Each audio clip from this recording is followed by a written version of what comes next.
Okay, welcome to Binary Core. And after the success of the last 2 weeks, we've had PlayStation Week and Xbox Week. There was one thing we didn't get to talk about, and it's the other consoles. And what are the consoles? No, we're not on about Nintendo. Steam Machine is what we're here to talk about. So I'm joined once again with Blaze and Akithius. Yo-yo. Yes, Yo-Yo and Rubik's Cube. Rubik's Cube? Well, he said a yo-yo, so I thought we were talking about old games. Rubik's Cubes are way cooler. Oh, of course. So, we're here to talk about Steam Machines. Steam Machine, obviously, is the machine being released by Steam, by Valve, and it's their way to get into the console market. And we're happy about this, right? We like this? Yeah. Pretty good. When they the idea's been around for ages, right? First sort of rumoured years ago. But they've recently come forth showing off what the controller's going to look like, and they've had some videos out showing off the person using the controller. And a Penny Arcade comic showing how it works. Yeah. Have you seen that Penny Arcade comic? I haven't. It's both the trackpads are actually portal holes, and they're connected to Gabe's chest. Yeah. My bad. Yep. Okay. Not your bad, their bad. That was. But it's an interesting design of the controller, having the two trackpads like that, and having the buttons in the middle. What would be the 4 buttons on the right hand side in the middle of the controller? So instead of them being controlled by your right thumb, you'd control 2 of them with your right thumb and 2 of them with your left thumb. But also you can click down on the trackpads as well. Oh, can you also do that? Hmm. Well, that'd be quite good. It's a completely new design of controller that we haven't really had before. Because even that, what was that console called? The Android one, the Ouya? Yeah. Well, yeah. Even that one is the same sort of Xbox, PlayStation design of controller, whereas this one, completely different. Well, most people aren't as nuts as Valve are. It's true, Valve do like to do the crazy things. It's just a different way of doing things. Yeah, and they've recently come out with an actual spec of what the machine's going to look like. No, what it's going to have in it.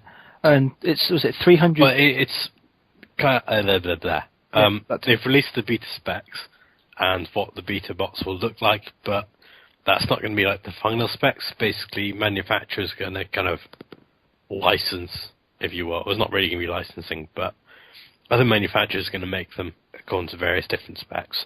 And then basically there's going to be like this database that will tell you what games will run on your Steam machine.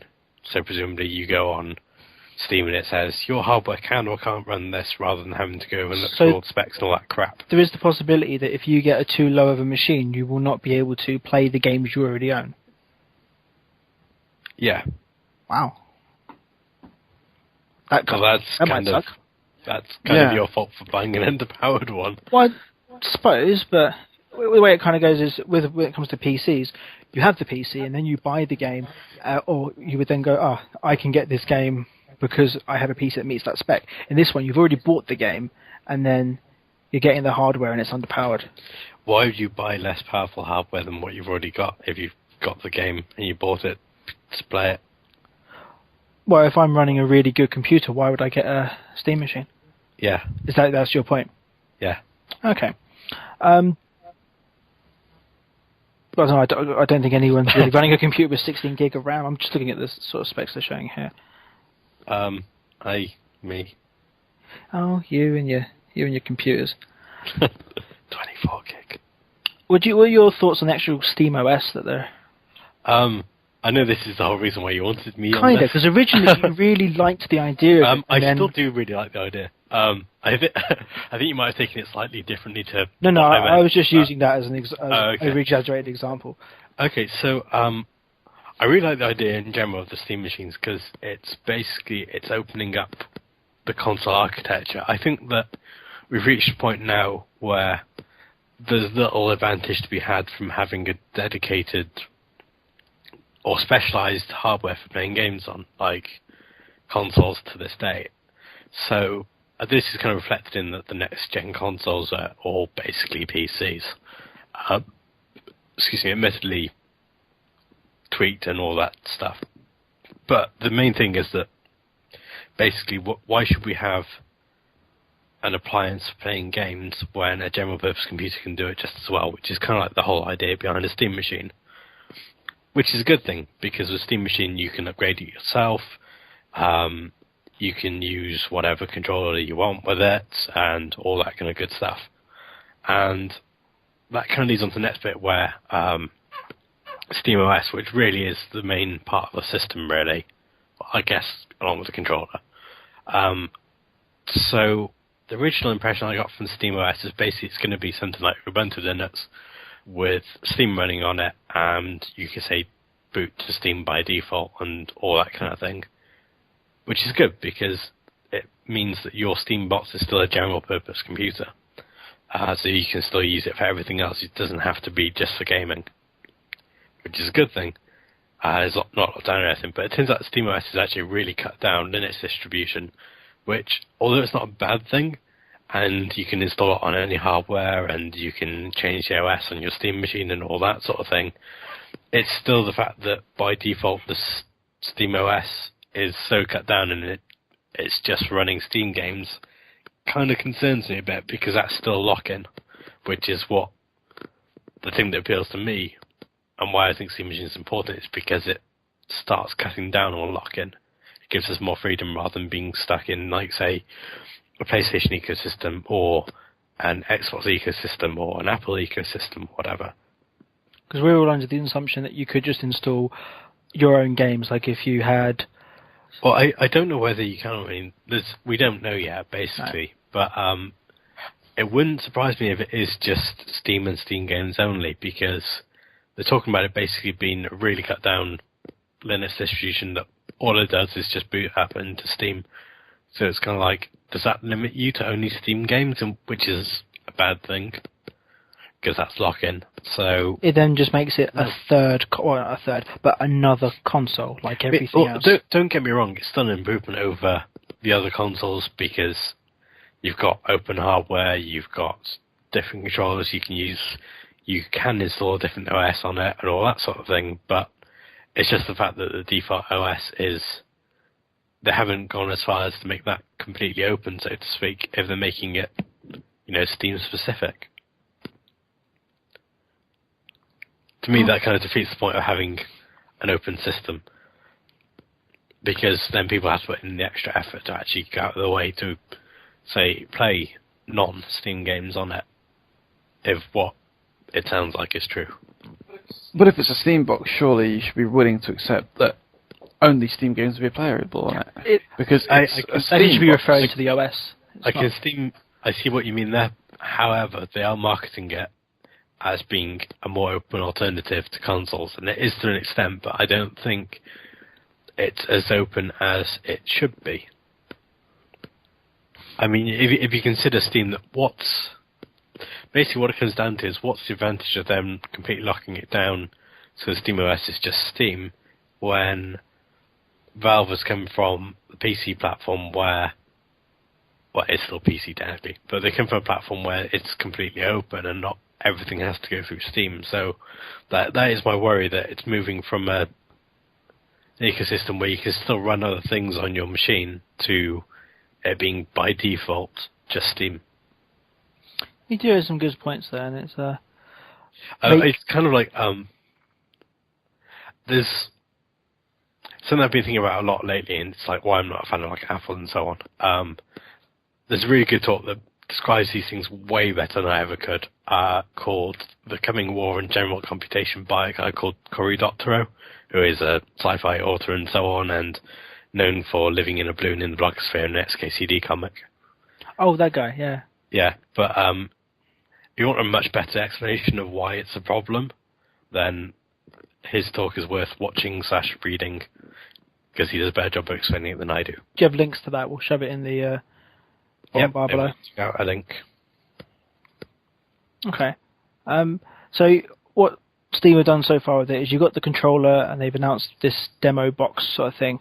And 300 people are going to be lucky enough to get the beta of this. Now, you had to complete a load of things on Steam, didn't you? You had to have 10 friends, like the page, and that was about it, wasn't it? Oh, play a game in big picture, wasn't it? Yeah. And that was how you register to become beta. And make your profile public. Oh yeah, well, mine always was. Unlike you, I don't hide from everyone on the internet. I do. That was my point. But if anyone hasn't done that yet and they don't want it, you can actually make it public briefly and then switch off. Yeah, you just have to do it once. It just ticks a box. Yeah, it's the application's closed, isn't it? No idea. Okay, well, it's 300 people are going to get this, and we'll be the first people to find out what it's like. So they'll get the controller and the system, I believe. Be really interesting to see, what people find out about it. But this is not going to happen until next year that they're actually going to be given out. No. There's been no sort of idea of when next year, or even sort of prices for what consoles are going to be, because we're still in a very early stage of this. We don't even know what specs they may use. That's going to be a really interesting one, the price part, because so the reason regular game consoles are so cheap is because they're all standardized. I like that you refer to over £300 as being quite cheap. Well, for the hardware that's in it. True. Okay. And in comparison to a lot of consoles, it's. If you compare the spec of a PC with the same sort of thing. Yeah. So look at an Xbox One or a PS4, and the actual hardware or the spec that you get from that is the equivalent to a PC that's like twice the price. Yeah, very true. So they're really cheap for what they are, basically, and that's because they can be mass produced and all that sort of good stuff. I mean, there's for like 350 quid you could get like some shitty i3 desktop, which wouldn't compare really. Yeah, and with the sort of components that they're talking about, the ones that came to my mind is the top graphics card. They say that the GTX Titan, that's £700 worth of graphics card. I don't. Are we going to have that in the price? You're saying that computers with that sort of technology are quite expensive, and I don't think that the hardware that they're using for the beta is going to be representative of the final market. No, but I'm still using that as the example. If you were to build, if you wanted to build that one, it would cost you you're paying 700 quid for a Titan graphics card plus 250 quid for an i7 processor plus everything else. You're talking 1,250 probably. Are we going to have to pay that for the Steam box with that spec? That's what we're getting at. Is it going to work like consoles? But that's kind of the point that I was going to get to. Is I don't know. I would expect it to be near PC prices because it's not going to be produced. Yeah, but then again, it depends how popular it is. So, but I think it would be really, quite frankly, I think it wouldn't be a good move for them to try and sell boxes at that high end. I mean, even amongst PC gamers. Most don't have a Titan. Most don't have i7. The norm these days, I think the last Steam hardware survey is something in the range of an i5 with something like 6 or 8 gig of RAM. I'm an i5 with 4 gig of RAM and Intel HD Graphics 2000. Oh, built-in graphics. I know, right? But yeah, it's kind of I don't know about the prices. It's going to be an interesting one because obviously they don't have the standardization and the mass production of a single unit like the Xbox or PlayStation. So who knows really on the pricing. Really don't think the hardware is going to be representative though in the beta of the actual final ones.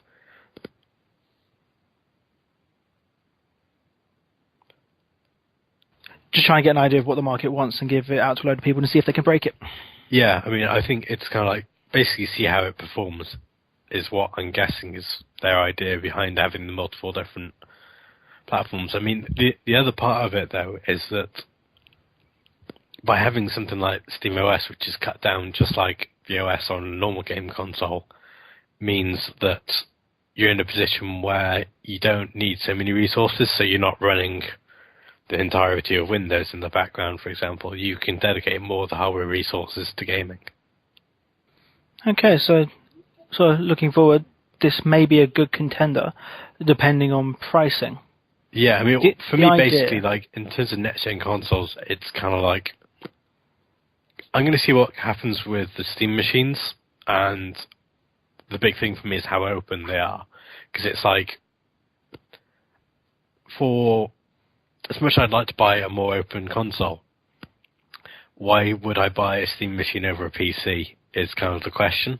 So it's sort of like, from my point of view, I'd be better off buying a more closed console which has games that I can't get on the platform over buying a semi-open Steam machine with all the games that I can get on my other systems. The solution to something like that is if you've already got a very good PC that you're playing these games on, just buy the controller. Or don't. Yeah, I mean, they have said that they're selling all the bits separately, so you can buy a controller if you just want that. And buy the controller if you want to. You can build your own Steam machine, all that kind of good stuff. So. Yeah, because they show off the controller on Portal and Civ 5. It looks quite good for those. So yeah, you could just buy the controller yourselves and play your normal Steam games like that, or do nothing and continue playing at the mouse and keyboard. Plug in an Xbox controller because they work as well. For the majority of games, not for all of games. Yeah, I mean, controllers definitely seem to be. I don't know. I prefer controller gaming these days to mouse and keyboard. Which is kind of odd. I used to be the other way around, but controllers are same. Though I'd rather sit on the sofa and play a game than sit at my desk. Well, you could always just run your computer through your TV. Thought has occurred to me. Okay, well, we've covered all the main points there for the Steam machine.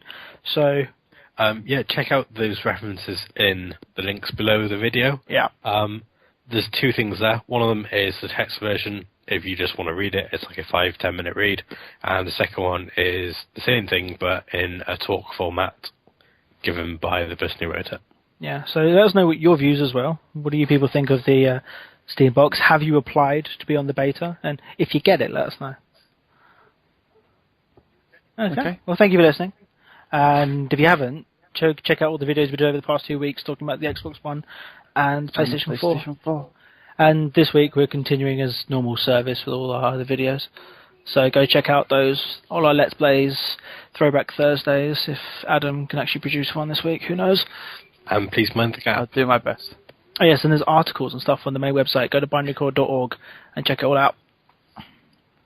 Bye. Pip.